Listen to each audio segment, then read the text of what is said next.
आ गलो जीविका से खबरिया तनि जागा दीदी। आ गलो जीविका से खबरिया तनि जागा दीदी। सुतल है तनि जागा दीदी, सुतल न रह तू जागा दीदी। सुतल है तू जागा दीदी, सुतल न रह तू जागा दीदी। आ गलो जीविका से खबरिया तनि जागा दीदी।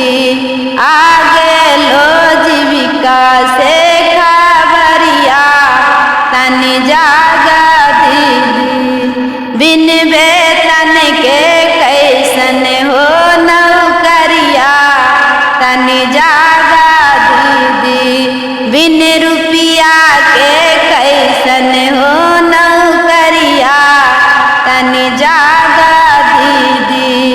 बिन पहचान के कैसन हो नौकरिया तनि जागा दीदी।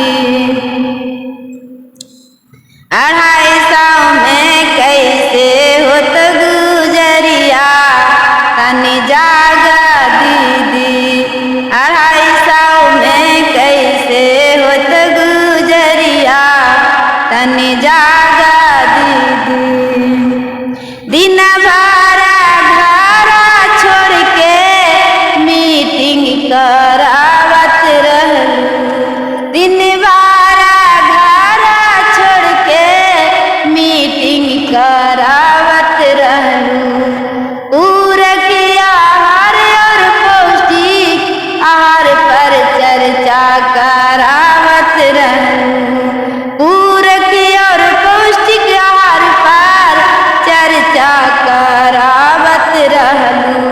ना देखलू सेहत पर धियन माँ तनि जागा दीदी।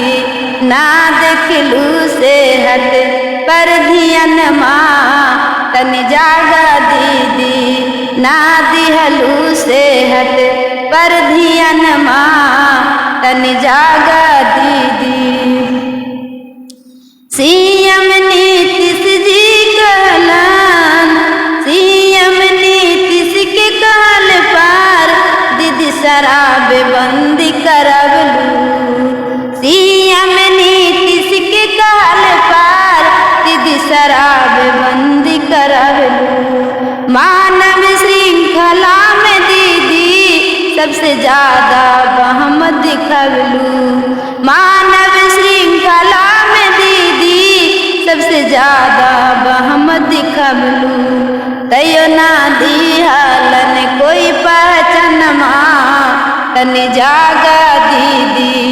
तयो ना दिहलन कोई परिचय पत्रवा तनि जागा दीदी। तयो ना दिहलन कोई पहचान माँ तनि जागा दीदी। आ गलो जीविका से खबरिया तनि जागा दीदी। आ गलो जीविका से खबरिया तनि जागा दीदी। जीविका दीदी सब मूर्ख रहलू। जीविका दीदी सब मूर्ख रहलू। नीतीश भैया जी के बात मनलू। जीविका दीदी सब मूर्ख रहलू। नीतीश भैया जी के सब बात मनलू। केत दिन ढोबहू दुखवा के मोटरिया तनि जागा दीदी। कत दिन ढोबहू दुखवा के मोटरिया तनि जागा दीदी। अबहू से चेता दीदी, बाचल हो बहुत समैया। अबहू से चेता दीदी, बाचल हो बहुत समैया।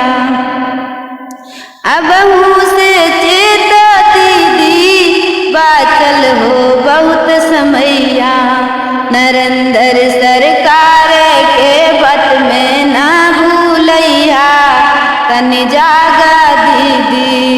नरेंद्र भैया के बात में ना भूलैया, तनी जागा दीदी कर कमर कस के हो जाना तैयारिया, तनी जागा दीदी कमर कस के हो जाना तैयारिया, तनी जागा दीदी।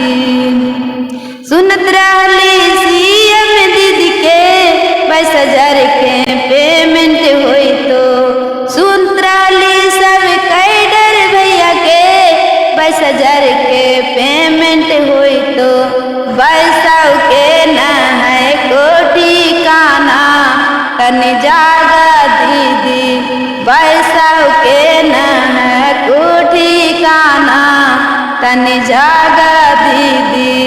सुनत रहली सीएम दीदी के सरकारी कर्मचारी बनैथून, सुनत रहली सीएम दीदी के सरकारी कर्मचारी बनैथून, सुनत रहली कैडर से भैया के सरकारी कर्मचारी बनैथून, नियुक्ति पत्रवा दिलवैथून, पहचानो पत्र भी दिलैथून, कुछो न पूरा भैलो यार मनमा, तनी जागा दीदी कौनो न पूरा भैलो सपनमा, तनी जागा